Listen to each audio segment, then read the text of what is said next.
So one of the best parts about going to something like this is the rapid fire patients that you get, and you get to see, you know, how many did we end up treating? 1,000, or everybody treated 1,000 total throughout the week.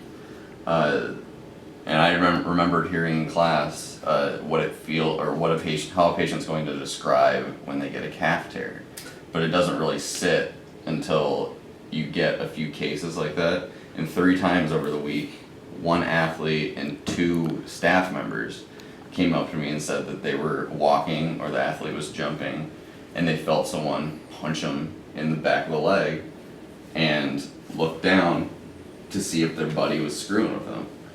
And that is exactly what they tell us in class. How someone's gonna describe it. But had I not, you know, the first time it didn't really come to me, but obviously it happens 2 more times in the same week, same descriptors. You know, you realize that, okay, what we're being taught in school is applicable outside of the school, and it helps ingrain a lot of the stuff that we've been going over, so that we can remember it in the future, because I won't forget that anymore. One interesting case I really enjoyed working with was a female volleyball player. She was from Lithuania, so again, the language barrier. She understood, you know, hello, yes, and no. But we ended up using the Google Translate app, and that really made a huge difference. Like, all her apprehension about getting treatment just kind of went away because she understood that we were on the same page now. But what she was there for, she was having abdominal pain. Every time she would go up to block the ball, every time she would try to bend back, it would like cramp up on her. And I had come to find out she had a C-section, so she had significant scar tissue in the lower abdominal area, and so that was pulling every time she would go up to jump to block the ball. And so Dr. John just tried to do some like manual soft tissue work, and then we taped her up.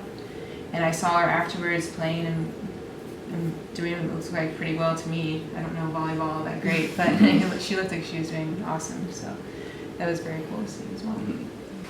I guess one of the interesting cases I wasn't intimately a part of, but I was present for the treatment of this athlete twice. Was a sprinter from Switzerland. She was a sprinter, right? She was having some anterior hip pain, and it seemed like it was really like in the hip joint, the pain. And so Dr. Hamid did some soft tissue active release on her hip, and then had her come back, taped her up, had her come back the next day, and she was still having a lot of pain. Treated her, I think, twice again that day. And then, unfortunately, was it during her race? Yeah, second heat of her race, she pushed off and felt a pop or pull. I guess I wasn't there, but I remember you talking about it. And the EMT had to come over. She went down. Dr. Stark went over to help. One of the other interns went to help translate.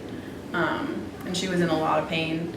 And it seemed like she tore something or fractured something, or just due to the significant amount of pain she was in. And it was a cool opportunity for us, for the chiropractic group, to work with the EMTs and help each other and learn from each other. And unfortunately then that athlete was done for the day, but we did everything we could to help her, and she definitely seemed grateful for that. I had an interesting case just because, like I was talking about earlier, language barrier. It was a Iranian athlete, and there's like no overlap with languages there. And he had come in one day, and all he wanted was medicine, and we couldn't give him medicine, and it was really hard to communicate that to him. And so we just taped him, and the general practitioner gave him a prescription for what he said was a placebo. It wasn't even a real thing, because he wanted him to get treated by the chiropractors. He even told him, like, that's what you need.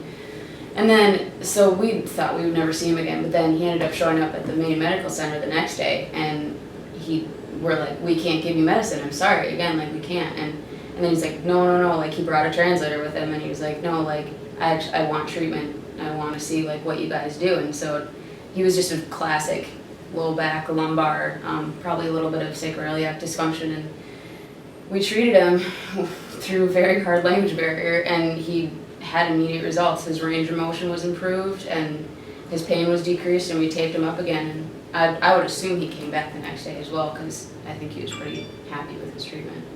So that was just, yeah, that was a really cool story, I thought.